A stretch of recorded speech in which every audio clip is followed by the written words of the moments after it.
We are on Chav Zayin Amud Aleph, and it's about 6 or so lines in the bottom, and it's the Mishnah. This is the, well, it's not the last Mishnah, it's almost the last Mishnah. And it's about, this is a Mishnah that talks about trying to create uniformity and simplicity in terms of funerals. Right? We get buried in Tachrichim, and we always pointed out what a wonderful religion we have, that people get married in simple shrouds, and it wasn't always like that. So it had to wait for the Kattan that we're about to read to happen. So Ein Molichem LeBayt. So this Mishnah talks about bringing food and bringing materials to the house of the mourners. You shouldn't bring lo betavla, lo beskutra, lo bekinan.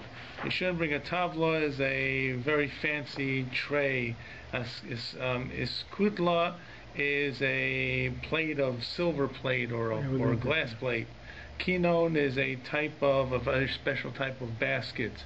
That was a fancy type of basket. So you shouldn't bring all the food to the house of the Avel in these fancy utensils. Ela b'salim, but you should bring it in simple baskets, simple woven wicker baskets.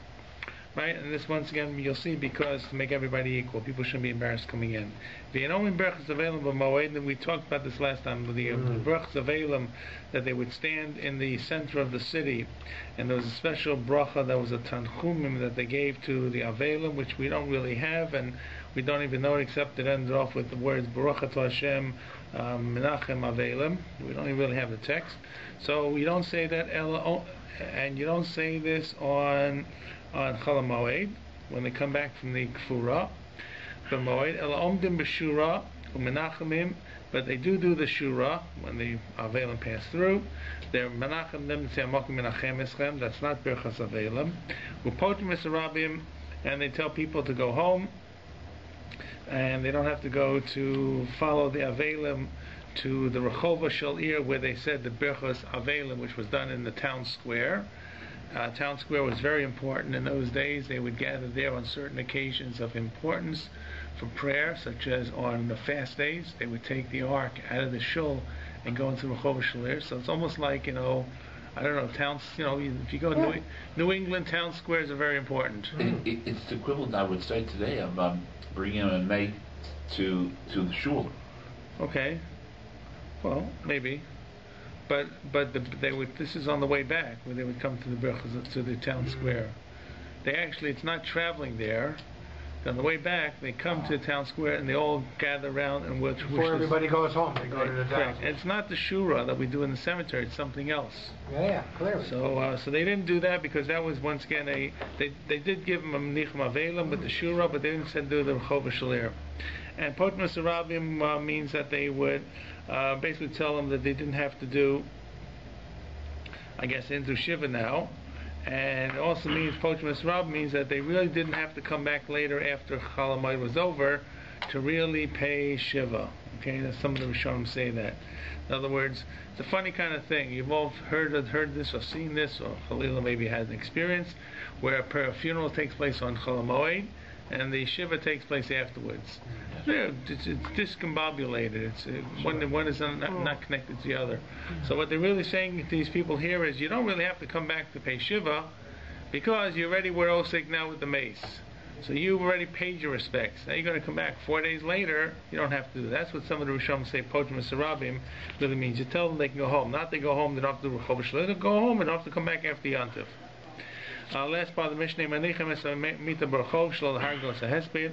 On Chol Moed, they didn't put the mitas, the beer, the casket, well, the equivalent of the casket, wasn't a casket really, it was whatever the stretcher was, in the center of the city. Once again, this is going to the funeral. This is what Jack was talking about, similar to like going into a synagogue. They didn't put it down, shlo laharginos hesped. They didn't put it down that they shouldn't create more hespedim on Chol Moed, because on Chol Moed you really can't give hespedim at all, right? Okay. And they never put down mita of women ever, even when it's not Chol Moed, mipnei kavod, because of kavod. We pointed out last week it's one of two interpretations. First of all, it's remember that without a coffin, the body is exposed. Or if it's not exposed, the shape of the body is exposed. Right? It's very raw in Israel, and therefore this is a feminine shape. It was concerned about being denigrating to women, and then the other part was. This may have been women who died in childbirth, or may have been women who may have been menstruating at the time. So they may have made a rule either for all women that they would not put them out in public. Okay, and in fact, in this coming week's parsha, Miriam dies. Correct? Yeah. Right. It says Vatama Sham Miriam Vatika Versham. So it doesn't talk about a eulogy. There's two people die. Miriam dies, and then Aaron dies. Yeah. When Aaron dies, it says, the coal basis full. Everybody mourns him, and there's no water. And actually, no, there is water, but everybody mourns Aaron. Right. When Miriam dies, it says, Vatama Sham Miriam Vatika Versham. She died and she was buried. So you see, fairly quick. So that's the source, or the remez, I won't say it's really source, to Chazal, that you say they didn't make a big deal about leaving women outside. Miriam dies, whatever they said and had to do, they did, and they buried her right away. It was Aaron, they made a big deal. Okay? So this is in consonance with that kind of concept. They don't want the body to get bloated up or whatever. Well, maybe it also had to do with the various love that they had for Aaron versus Miriam. correct. You could say that Aaron was more of an outgoing person. He was Oev Shalom, Rodev Shalom. People knew him. Miriam was more reticent. Maybe They could should be. have cried for a little bit. Right. At least, hopefully they did. There's no crying. There's no crying. They cry for Moshe. They cry for Aaron. Aaron. They don't cry for Miriam. Yeah. And lest we forget, without Miriam, the story wouldn't have happened with Moshe. Exactly. He'd be still in the bulrushes. She deserved a little bit of it. Okay, but it gives Chazal the oomph to say, see this, that you didn't make a big deal about women passing away. Okay. Now, the Gemara brings a brisa which has a number of these kinds of concerns about equality or lack of equality in terms of facing death. I guess death is the great equalizer. No one escapes death. Originally they would bring to the house of Shiva. Ashira would bring kilto shel kesef, of Zav. These would bring trays of silver and gold. Aniyim besalim netzarim shel arava. The poor people would bring baskets of netzarim shel arava, is like branches, bent over branches of the aravas of willow, klufa that were bent over. And the aniyim were embarrassed because what they brought in didn't hold the candle, so to speak, to what the Ashiyim brought in. So they were afraid to share to the oven, bring food to the oven. It doesn't look nice. So skino, they made a takana shiva kol maviyim besalim netzom shel arav klufa. So they made a rule: if you bring to the house of Shiva, you all got to bring it simply with the simplest of wicker baskets for the Shiva. Because of cover to the aniyim. Okay, makes sense? Equality. Yep. You reach down to the level of the aniyim. Another example. Tan Rabbanan. Okay,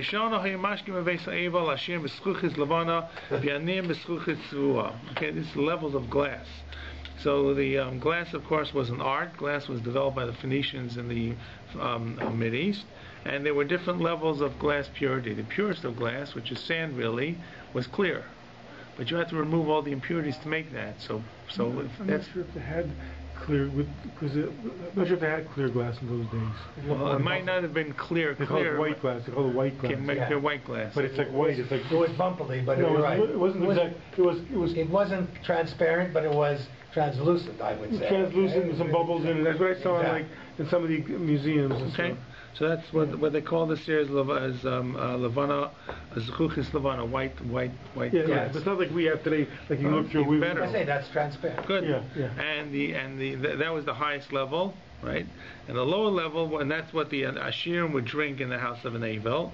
And the Aniyim were mispaishim because they would bring in Zuchuchis Tzvua. They would be drinking from colored glass. Now, it's a lower quality. And Avelus is a very open, public kind of entrance of many people coming together. What you normally have in your house is fine, but the uniqueness about Avelus is people from all walks of life tend to meet up under these circumstances, either paying a shiva call or they're being paid a shiva call. So you have the different classes which didn't mix that well, which had their own ideas of how to keep up with the Joneses in different ways, and suddenly there's this clash. The same way that you had in the previous line of the Brisa, by bringing gold and silver utensils, trays, or bringing simple wicker trays. So at any rate, they made a rule once again that everybody should drink b'schuchit tzvos. So no, it's not about bringing in, that they have to have shiva glasses of colored glass. Okay. Next, Borishonim Hayimagalim. Next one's really strange. Borishonim Hayimagalim Pnei Ashirim. They initially, it looks like at the beginning of the funeral they would uncover the face of the people, okay, of the deceased, as long as he was rich. Umechasim Pnei Aniyim. And they would cover the faces of the poor people. The poor people looked pretty bad. They were starving. They probably died from starvation in many cases, so they didn't have good color. And right, what's going to be? Of course, they're going to make it equalize and cover everybody's face. And this idea of uncovering the rich person's face. I mean, first, it's very, very strange. Because every person who passes away doesn't look so good.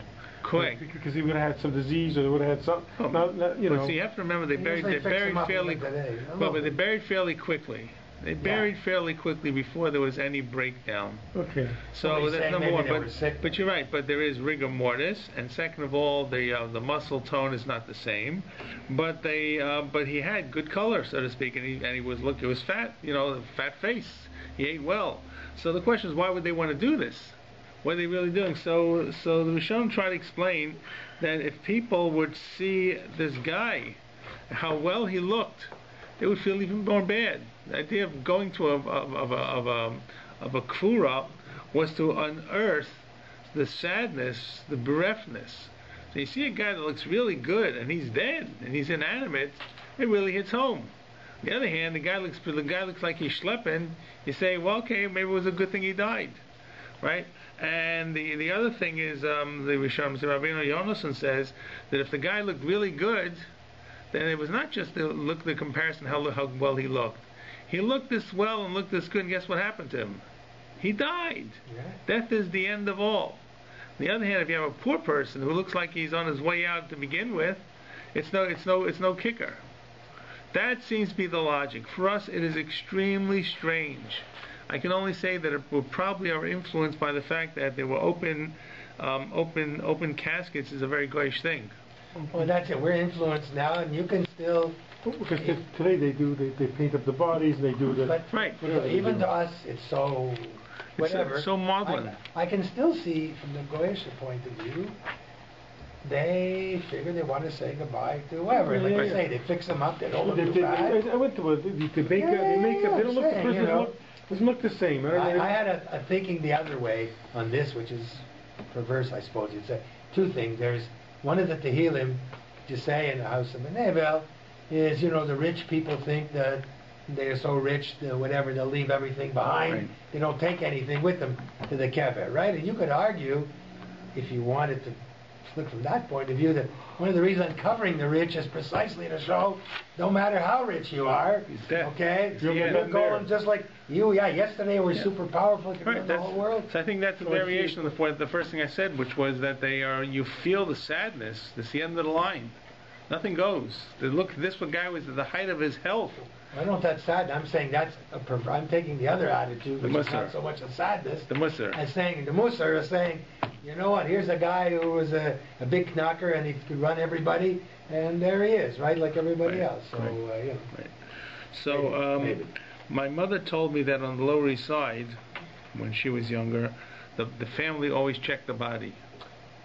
Yes, I don't know if that's done today. Because of robbers? Make sure you get the right bodies and make right body in the correct body in the casket. I think sometime, certain people, they say, hey, I'm just going to take a look. So now it's the immediate family is sort of, one person. One person goes to check. This is back in the day. This is what it must be. I don't know. Maybe 50s, 60s.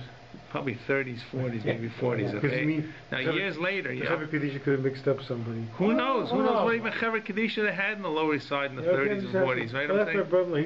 Now I'll tell you how things changed. Many years later, someone passed away. It was a relative of my father, and my parents, we schlepped out to the Levi in Philadelphia, and or before the Levi, it was before the Levi, the day before. So my mother said, like, to the field director, who's going to check the body? And the field director had already been trained by the Rabbanim and says, we don't open the casket. Once the casket is closed, we don't open it. That's the here. Yes, I know.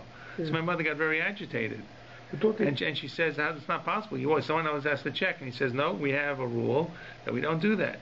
And she refused to accept this. And the funeral director says, I'll have someone call you. And 10 minutes later, Rav Shmuel Kamenetsky, who's the head of the yeshiva in Philadelphia, picked up the phone and said, he said, this is Mr. Kamenetsky. Okay, I'm calling from Philadelphia Yeshiva, and he explained to us, he said, we don't do this because of open caskets. We're afraid if we allow this, and they'll just keep it open. But don't they usually put like a toe tag or something? No, but when you think, but again. You know what? It's like anything. In 1,000 cases, one gets mixed up. Right here today, they might run 5, 6 in a day. Yes. One funeral home. Yeah. Right here. Oh. You think they couldn't mix up them? Benjamin, whoever. I'm not picking one. Yeah. I'm saying, you think, really? Okay. Boom, boom. They had 5, 6 going? They don't know the deceased, the funeral director people. They didn't know the person. They don't recognize him. They don't know who he is. Okay, fine. Yeah, they picked him up from the hospital. They put a tattoo on. They put a tattoo on that says Moshe. I'm just saying, So the realistically, tattoo comes out of the wash. these are all employees at a place. Yeah. They don't know the person. Correct. It's one after the other, different days. Take them down to the mikveh for the Torah. Yeah, exactly. Anyways. Rabbi, isn't it an embarrassment or something, whatever the right word is for the dead person? So that's why I said it's a very strange custom for us and we feel it's an embarrassment. Now today. So how do they do it then? So I guess you felt the musar was to give it to us. The other thing, by the way, is they just uncovered the face. And right. second of all, it wasn't fixed up with rouge and cutting and all these things that the goyim do when they open a casket. When there's an open casket, if you've ever had to have the unfortunate situation to go to a wake, and I have, and you see the guy lying there, and you realize it's not how he looked when he rolled him into the funeral home. No, they fix him. They fix him up. They put formaldehyde in. Right. There's a lot of aggressive work to make the person look nice. It's like making a wax museum. Absolutely. Yeah. So that's not uncovered from mace. That's a very big discovery. And then you're putting him on display in a way that he can't even really be what he is. But this again speaks to me because my parents owned a men's clothing store in a working class neighborhood of Francoisen. Quebec, yeah. And when somebody would die, they'd have to come in because they were working people, right? Yeah. To buy a suit so that they could have him look half decent. You talk about aniyim, right? I mean, they'd buy an expensive suit, but they had to do this, right? So that, it could look like whatever. But even here, it doesn't say that the man was exposed forever. Right. It just is megalim to me. It's uncovered. Maybe they just uncovered his They just face. took a look and then they closed it up. Exactly. But I'm saying the whole thing sounds very unusual to us because we're not used to it. At any rate, the bottom line was, as you see from the stage where they made a takana, the minhag closed up. Yeah. So because of the aniyim, to make equality and not to embarrass the aniyim, everybody was there was no open caskets at all. Okay. Next, the last line. So you may remember we had this dargash last week. Oh yeah, we had the dargash. Okay, we thought it was some kind of bed of love, fertility bed, and then we said no, it's really a leather kind of bed. Mm-hmm. It's a leather kind of couch bed. So that's actually fairly expensive. Leather work is always going to be expensive. So Ashir went out in dargash. Aniyim Cleveland. The aniyim went out in the regular stretcher. They took out the mesim and when they took the person out, everybody could say whether it was rich or was poor, depending on what kind of stretcher he went out on. So they made a rule once again. Everybody's buried the same way, the same simple stretcher for all the people. Okay. I got a question on the whole thing. The idea of this embarrassing the poor. Like today we have the thing with the weddings. You're not supposed to make a special thing. What did they have? They must have had some rich people in those days that had some fancy weddings. Oh, you can. Why don't we talk about that? Like, why? Well, because this is Moed Kattan dealing with funerals. I don't know. Is there any? It's really tangentially we're dealing with funerals. It's too about whether we have a similar. There's all kinds of situations. So the answer is probably because weddings you can plan. You have an opportunity to plan and get ready for them. Funerals, you didn't. So all the more reason. All the more reason that you suddenly hit with a very big bill. And you didn't plan a wedding, you can say, well, coming of age, get ready, dowry, all this kind of stuff. And there are two parties making the wedding. Here, suddenly, boom, we have to expend big expenses. I don't know. There are a number of Rabbanim today who are insisting on a certain cap. Yes, they have. I know. I'm saying why is it discussed in the Talmud about the olden days? In Europe, I don't think people had that much, but I think also they invited all the poor people. The poor people are happy to go to a nice wedding because they got a free meal. You're right. They got invited. Otherwise, a poor man's wedding, they had potatoes. They don't do a that rich now. man's wedding, You notice the rich they don't do. No, but that's what they did. The whole city was invited. So you know what? We don't do it. In the Hasidic Welt, they do. They do what? You get schnorrers coming in. You get schnorrers coming in at these weddings. They sit down and they eat. They sit down, they eat. They get a good meal, and then they walk around and collect money. It's one after the other. Big time. Yeah. So I don't know if it's good or bad. It's just they're trying to recreate what there was, I guess. Well, we're not used to it because, again, when we studied Megillah, you couldn't have it on this day because the Anim were counting on that day. So it's a whole kind of society. That's why now in New York, the trend now is to have shulans and real food at the end. At the end of the wedding, so that Aniyim schleppers can come in. Yeah. You mean like instead of a sweet table, they got a children's table. In addition to a sweet table. Okay, so whatever. Aniyim can have what to eat. Right. Yeah. Look, but on the other hand, you have to understand that there are a lot of weddings in New York that really are out of control compared to Toronto weddings. Oh yes. I sometimes see the bands that are there. It's like having a whole symphony orchestra. Oh, for sure. And the smorgasbord with 20 million stations. Anyways, okay, back at the ranch. Samugmar was this kind of aromatic incense that they would burn to mask bad odors. Okay, so initially when they had people who had some kind of stomach ailments, which you can just imagine that, I don't know, they may have been gangrene and who knows what was going on there, it didn't smell very good, so they would put this mugmar under the body to mask the malodorous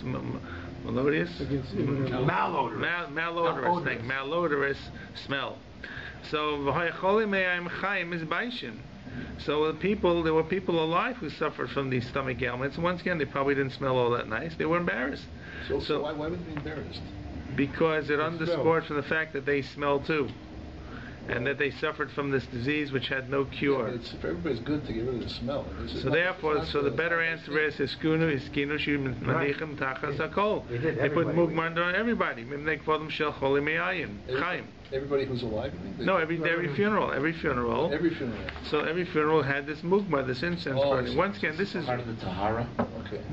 No, this is when the body is out. The smell. They put them out in the street. Remember, they carried them through the street. This is when the body's put down, or the body's outside. This is not for the matarim. Okay, bodies in general don't smell nice. The choli me'ayim means that there was some kind of breakdown in the digestive system, which means that maybe parts of the digestive system were gangrenous, or they were just decrepit or falling apart. Cancer, who knows? Cancer. So whatever it was, flesh when it breaks down is never a good smelling thing. Here's this guy walks around with the whole thing, or maybe the guy had continuous diarrhea. Who knows what it means? So they kept up this thing since then.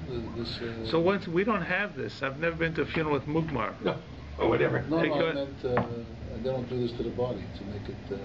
Nothing was done to the body. This was simply having a perfumed smell that was filling the room.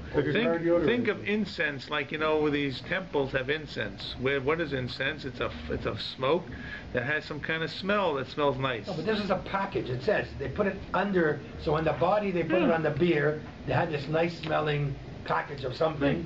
And they would put it under the person's body between him and the little beer they're carrying him on, so the smell would be nicer. Good. Now, Barishona, next thing. Barishona haymadbila mesakelim al gabe nidos mesos. That when a woman died who was a nida, so they would take the utensils in this, I guess, in the person's house, and they would immerse all the utensils. What utensils? Oh, it says here that the person is a lady who's menstruating, that her touch defiled everything. Right. Her bed, her clothing. So we don't know. The person died. We don't know what she touched, what she didn't touch. Because she's dead now, so she can't tell us. So therefore, they would take the whole house and betovel all the kalim. Once again, for us, we don't keep these laws of Tuma and Tahara. The only law of Tuma we keep is the law of Nida, but not like we're concerned about levels of Tuma for utensils, right? The Tuma of Nida is a sexual Tuma, right? But this was after the Beis Hamikdash was destroyed. But still, there were people who kept this. First, I don't know this was after the Beis Hamikdash was destroyed. Many times, Borishona goes back to a much earlier era. So the Brisa that lists this may go back to after the Beis Hamikdash was destroyed. It says initially this is what they did, and then they changed it. So now it's reflecting on the change that may have changed even while the Beis Hamikdash was still existing. But it's interesting because, in theory, we're supposed to be we should assume every Jew is doing what they're supposed to. But this is all because it's all the need that would go around. So therefore, you can imagine that how embarrassing it was for women, for other nidos, that people are yapping around. Look, this woman was a nida, and therefore you can look. They're toiling all the utensils. She was a nida. Ha ha ha. Okay, so every other woman who was a nida at that point was a bit sensitive. So what did they do? Same rule. They go down to the lowest common denominator. So v'hayu nidos chayos mispaishos. Eskinu shimat bilen al gabe kol hanashim ibnei kvodom shel nidos chayos. Therefore, any woman who died, they would toivel all the kalim. Okay, sounds like a big deal, but we have a lot of takanot here. We never have this many takanot. So I tried to explain, this is a case where you have this interface of different classes of society coming together in unusual ways. Most of this has to do with Anim and Ashirim. The last few have to deal with Nida and Chole Me'ayim. But basically, these are different groups of people who never really see each other, and now they're thrown together, because for a funeral, everybody came together. For a wedding, you invited your friends. For a funeral, the whole town turned out. In fact, we'll see that there's a takana that when someone dies, everybody's supposed to stop work and go to the funeral. That's that's what it used to be in little towns. And then towns got bigger and people got busy, and then my first job was in Brantford. In Brantford, when a funeral went down the street, people pulled over. Everybody. I don't know if this is the Toronto. You ever saw this? Maybe you heard about it. But it's like like a fire truck comes down and people pull over. Everyone pulls over. Just out of respect. Out of respect. This is back circa 1978. I don't know what it is in Brantford today. Right. I'm saying, but this, and the first time you saw it, and what was going on. And you realize everyone, you're a rabbi, you see a lot of funerals from the front windshield, right? From the lead car. So you see this, and you realize it's amazing. People just pulling over and stopping. That's also a uniquely Canadian thing, too. It might be, yeah. But still, it's respect. Maybe in the old days. I don't think I ever saw the olden days in little towns. No, he's saying the respect. Right. The olden days, they went by horse. They weren't going that fast to begin with. Everybody's your neighbor. Everybody knew everybody also. That's everybody is considered your neighbor. Okay. Now, at any rate, where are we up to? Borishona. Now, we got Zabin. Borishona matbil magabe Zabin mesim. This is about Zabin. Zabin were people who had some kind of. I was going to say, who knew that they were even a Zab? So you know when the answer, who knew they were Zab? Maybe. So when they came to do the Tahara, they found that the guy was a Zav. I see. Okay? So Zav is a type of flow that it could be like a gonorrhea kind of flow or something, they say, who knows. And therefore, when they would do this, I don't know either. Okay? So they would do it for the Zav mace. So all the Zav, there were other people who Zav and they were embarrassed. So once again, it looks like the takana for everybody. It's for all the women and for all the men. Boom. So what do you mean, they dipped them? They took all the utensils out and they put them in the mikvah. Now keep in mind, practically speaking, people did not have a whole lot of utensils. True. How many utensils could they have? That's for earthenware too, or just for metal? Like, it's not all utensils, I can't remember, I don't know. Maybe just metal, I don't know. So would that be just the room the person passed away? It would be, the houses were basically one room where the person passed away, that was the house. Look, obviously there's a different katakana than the real what the Torah talks about under the same roof. Yep. Everything is tameh, right? But this is only, they're talking here only because you touch this. Now we come to the one that you probably all know about. This is about simplicity in funerals. Borishona, Haiso, Tzasa, Meis, Koshel, Krovim, Yosem, Misaso. Initially, the funeral expenses, Hotzah means expenses, which you have to put out.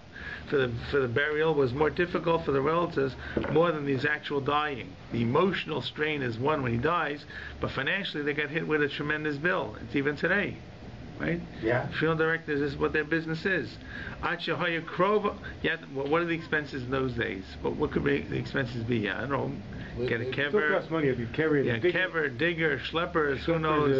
You got to feed all these people coming for avelas, incense. People didn't make that much money. What's it called? The people who cried, they had to get the criers. Oh yes, the maspidim and the criers. The criers, yeah. So initially, plus they had to get them the suit. Maybe the kever kadisha did. Well, yeah, until the relatives left the guy and they ran away. They refused to take responsibility, leave town. Who would do that? Who would do this? People who were in very desperate straits who didn't have financial assets. Didn't have anything. But you're not allowed to do that. Well, but they knew that the body was in good hands. Because they knew even a Kohen would have to stop. A mitzvah, right? The basement would do it. Well, to make mitzvah, right? Yeah, this is... Mind you, what's really crazy is, again, we're talking in small towns, everybody would recognize the person who was dead. They would know. I mean, I'm talking about the Baishi now that I think of it. Of course, I guess they were so poor. Look, they had 6 kids at home. They had no money to feed them. A relative died. They figure, hey, we have to save the money to feed the kids and not for this, I suppose. When I had a shul in Waterbury for a number of years after Branford, and there were a number of nursing homes in the area. And I told you this, we get state patients from New York State. As patients got older and they couldn't be handled in the state facilities, these were lower functioning people in many cases, or not fully functioning people, they would put them in nursing homes, and they didn't have enough in New York State to send them over the border. These people eventually would die. When they would die, they had to be buried. When they would be buried, so then they would they'd find a funeral director, and the state gave a certain amount. They gave $695 to bury everything. That's what it was. So the first thing we would try to do is find family. If the person was Jewish, right? And I recall cases we called up family and they didn't want to know about it. And you say, how could this possibly be? How could a person not want to bury his brother? The answer was these people were institutionalized at a very young age. Right. They had no connection, or the connection to family was minimal. There was no emotional bond. And now the guy's dead, they surely don't want to have a bond to be saddled with the bill. So you say there are cases. It's very sad. But it also goes back to a society that institutionalized people much more than they do today. Mm-hmm. So, bottom line is... Did you tell me that someone told me that they would phone around funerals, some of the cemeteries? I did. Yeah, to get an empty grave. To get a donation of a grave. Right, correct. That's what we did. We have to do that. But the first thing we did was try to find family. Sure. So we would get the records. The records always had next of kin. Yeah. Sometimes there were no next of kin. That's how Menutak. That's how separated they were. Sometimes they did, and sometimes we had a few cases where family said they'll take responsibility. Most of the cases, not. Believe it or not. I believe everything. So therefore, it's very similar. So Rabbi Gamliel came along and died, and before he died, he put out a tzavah. He says, I want you to bury me in the very simplest way. In v'yatzah b'klei pishtin. He went out in linen garments. What's kalas rosh? What's that? Kalas rosh means lack of reverence. In other words, it looks like the big expense. I'll tell you, it looks like the big expense here was clothing the the deceased. Like the people who used to come in for the suits to Murph's for parents' store. So therefore, coming along Rabbi Gamliel. This is Rabbi Gamliel. This is like we know Rabbi Gamliel. And whichever first one Rabbi Gamliel, second Rabbi Gamliel, it's not that important. So it means before that there was a keeping up with the Joneses. What kind of suit you're going to bury your parent in? Come along Rabbi Gamliel. He says enough. Bury me in klei pishton, in linen, simple linen shrouds, and that's what they did. And the people followed that, and after that, they were buried in klei pishton, in linen garments themselves. Okay, so right. By the way, linen has another advantage over other garments, and that linen breaks down. Linen, wool, everything would break down. well, everything will break down. Apparently, linen would break down quicker. That's for sure. I don't know if it's true or not. So the Rishonim say, look, we know, linen is a part of a plant. Yeah, so linen is like a vegetable, whereas wool is like the hair, and hair maybe takes longer, maybe, I don't know. Oh yeah, I'm sure hair will last longer. Yeah. So I imagine, right, at any rate, it becomes so it's a symbol, not just of simplicity, it's a symbol of, everything comes to an end. You see that with linen garments, they don't last, whereas wool could last for a long time. No question about it. There's not that much linen that's out there. Maybe it was cheaper in those days, who knows, Yeah. I mean, we wouldn't think linen was so cheap, but I guess it was. Whatever it's cheap or not cheap, it was a different fabric. At any rate, so therefore, v'hayu. Okay, so and that's because right. that's why we do it since then. And based upon that, we've done it since then. So it's we don't use linen today. Do we? Yes. Do they? Shrouds are made of linen. Oh, okay. I didn't know. Shrouds are made of linen. But what it says Simple in a way shrouds is, made of linen. Because no one uses linen for anything. It says there's no halacha. It's just no hagukach. It's a minhag. People figure, hey, it's a good minhag. Let's do it. You use polyesters on that today. Yeah, well now you could use anything presumably, right? I suppose so, but polyester won't break down. No, polyester is like plastic. Polyester won't break down. No, you know, cotton. So, people. This is a minhag, it's not a takana. So I say it's minhag. Not a takana. Hey, The only we one did that it. doesn't say takana. Okay. It's a minhag. Is the purpose of the cost or the purpose of breaking it down? The purpose was the cost, but I said a secondary effect is the fact that linen. He could have chosen cheap wool.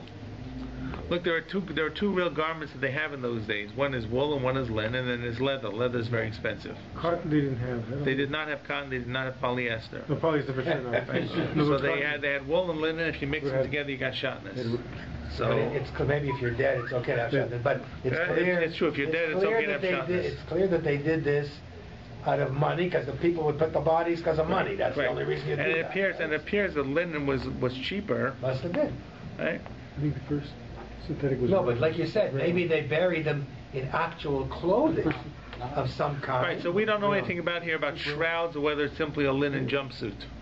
Well, but you'd like to think, again, I don't know how much cheaper linen could have been than wool, but you'd like to think that maybe before they actually put the person in a good garment that he had or something, right? So where did people couldn't afford garments? We have now a minhag that we put on the person's tallis. Kittel. Ah, yeah. Kittel and tallis. Correct. This goes bedafka just against this, because you can have a really fancy tallis. Actually, everybody has a tallis. The assumption was every man had a tallis. There was no additional expense. It means you couldn't give it to pass it on. Right? But this is not. Well, what did you wear? Everyone had a kittel. They wore for Pesach and Yom Kippur, and everyone had a tallis. So the way you did it in life when you were sanctified, you do it at death. It was not an additional expense. But then I think it was. Then it might have been. No, but the kittel, as I said, everybody had a kittel. Everybody had a kittel. No, let's not talk in Europe. We're talking here, way back. Then we don't know way back here if they were actually buried in a kittel. It doesn't say it. I think he just said. So of course you need to know there's a Roman hugging which develop. No, again, why did the poor people put the guy in the street? If he had a tallis, maybe they're trying to save a tallis. You can't bury him in a tallis alone.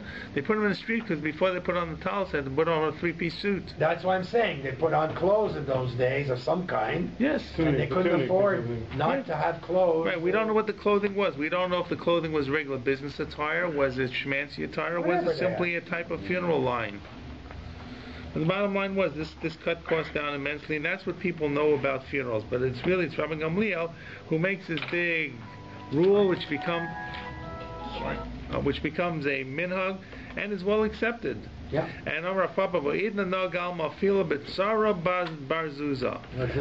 Tsarda is Rashi says canvas. Okay, so Rashi says it's okay with that or not? Even with canvas. Well, it's only worth a zuz. A zuz, I guess, was not a lot of money. Zuz is like... Zuz is half a goat. The minimum amount of money. How much was a goat? A little goat. But we don't know how much goats cost. We have it relative to other expenses. We have it in the... I know. The Zabinah Bishrei Zuzeh. It doesn't tell me if that's a lot or little.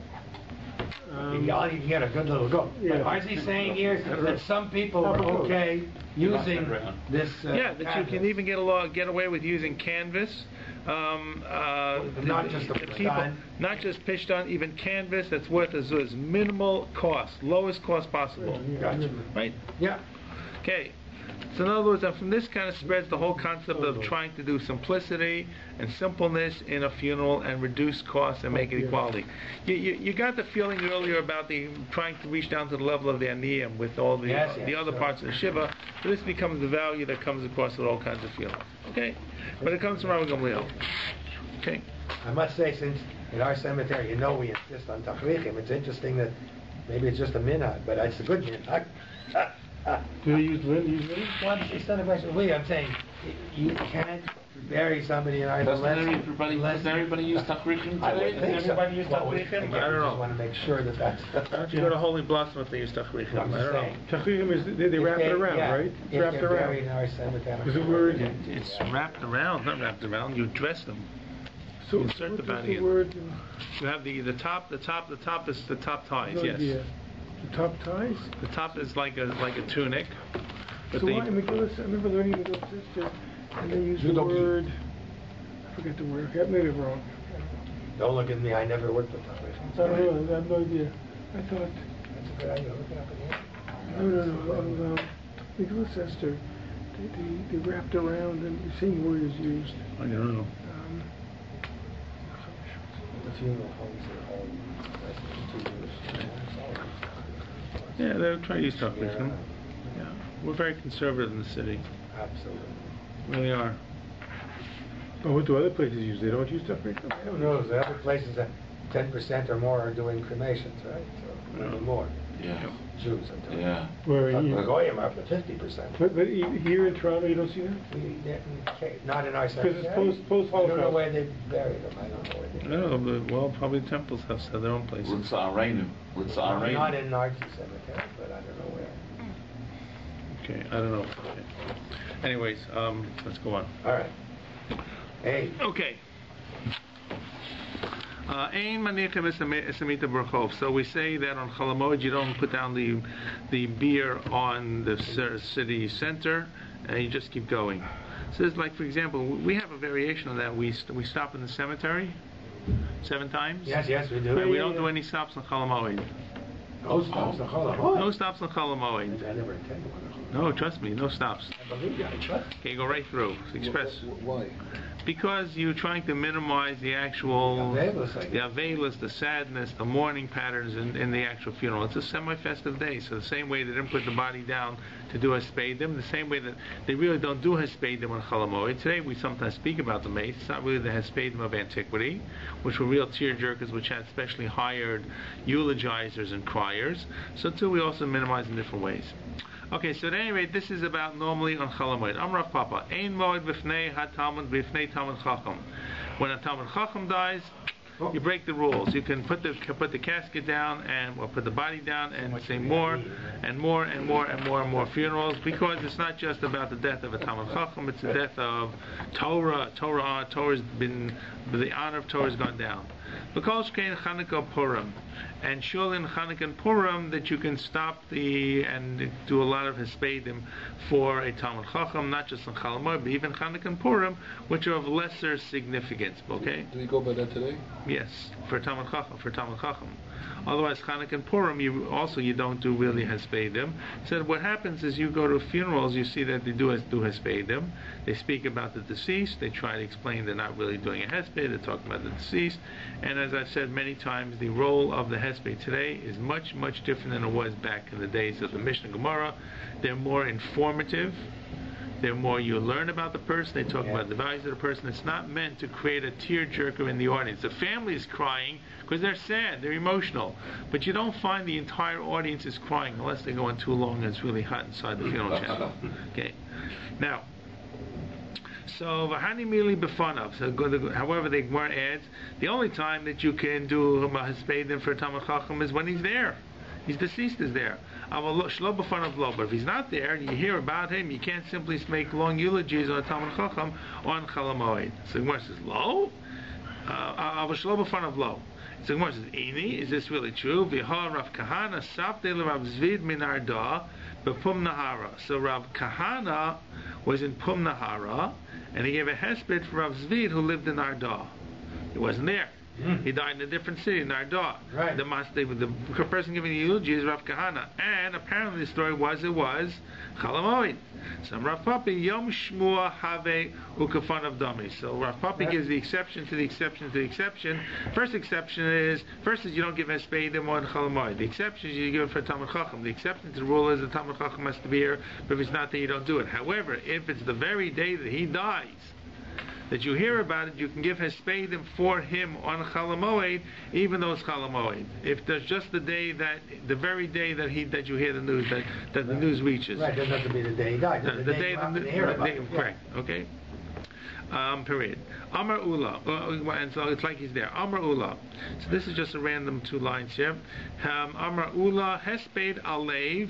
When it talks about giving a hesped, you're also pounding the heart. Echsev al shodayim softim.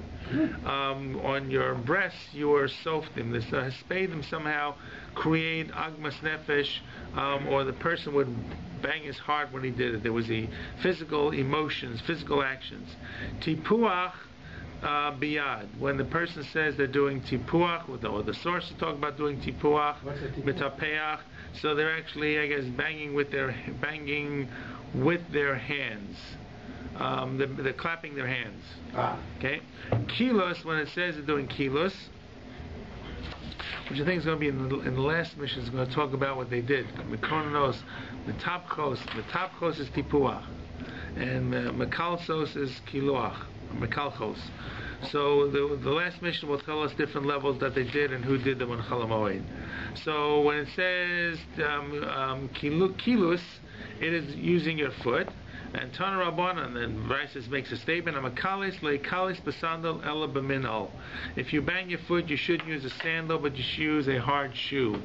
Why mibnei sakana? Because of the sakana.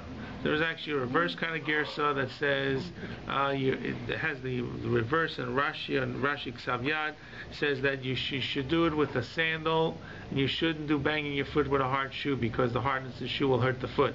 The sandal will be better. There's a third nusach that says you shouldn't do it with anything, neither sandal nor shoe. Okay, it's not just a little variation on that. So, what does the English say that this kilos Rav Steinsaltz banging says, their foot? Some people claim, he says you have to do it by foot. But what is kilos itself? So maka regel bukarka. You're banging your foot. Yes, kilos is banging your foot down.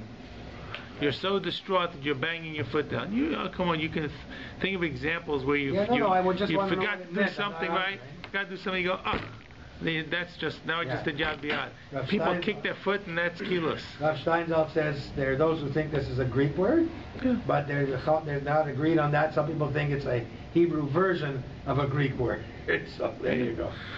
Whatever is simply physical manifestations of some of the spadim. This is thrown in here just that you're aware of when we say not to do a spadim and chalamoid, because the spadim were very evocative, so and they included all kinds of things that went with them: banging your hands, banging your feet, banging on your heart. It's not like sitting in a funeral chapel today that they drone on and on. One person gets up, and the next person gets on.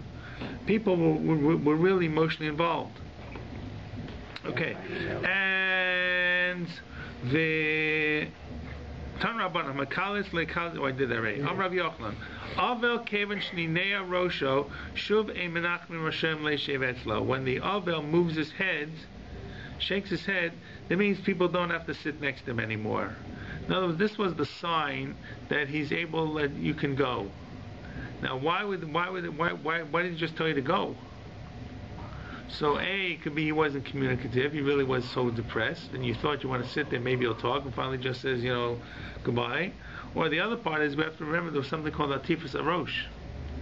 They had this hat that was covering completely, so you may not have even been able to make eye contact with the Avel. So if he wanted you to leave, he kind of moved his head. Right? Rav Yochanan, another statement of Rav Yochanan about Avelos, there's a whole bunch of them here. Hakol chayav lamod b'nei nasi chutz me'avel v'chola. That everybody has to stand for a nasi that comes in, the sign of respect, except the avel doesn't have to stand, and a chola, sick person, doesn't have to stand. That's not a sign of disrespect. Okay? Rabbi Yochanan, and Rabbi Yochanan said another statement. Rabbi Yochanan for Avelis, Lakol omim lahem shvu chutz mi avel v'chola. For everybody, you can say that you can use the term sit, except for an avel, you don't use the term sit, because what it could mean is you basically say sit where you are, and you're never going to get out of your Avelis. Stay in the level of your sadness. And same thing with chola. Sit where you are and be not healed. So because of that misinterpretation, you don't use the term shvu to an avel or to a chola. Okay? Shvu can be remain sometime, yeah. Right, shvu is shvu, right, correct. Shave or just remain. Mm-hmm. All right. No, we can't. Same root? I think so. Same root? I mean, Lashevet, what is Lashevet actually? Well, one is shuv. Shuv means to be returned. You return and stay where you are. Who knows? It could be remain. Right. Shuv, to return,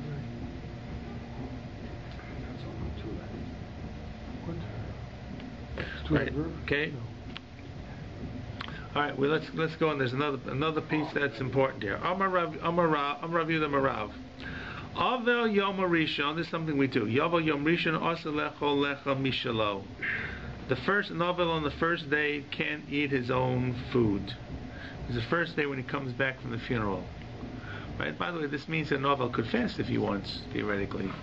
But if he eats, he doesn't say he has to eat someone else's food. He just can't eat his own. So he could decide that he's not really hungry. He's not in the mood to eat. But if he eats from other people's food. This we call the Sudas Havra. This is a very clear custom. And where does it come from? God says to Yecheskel, V'lechem anashim lo tochel, or lo tochal.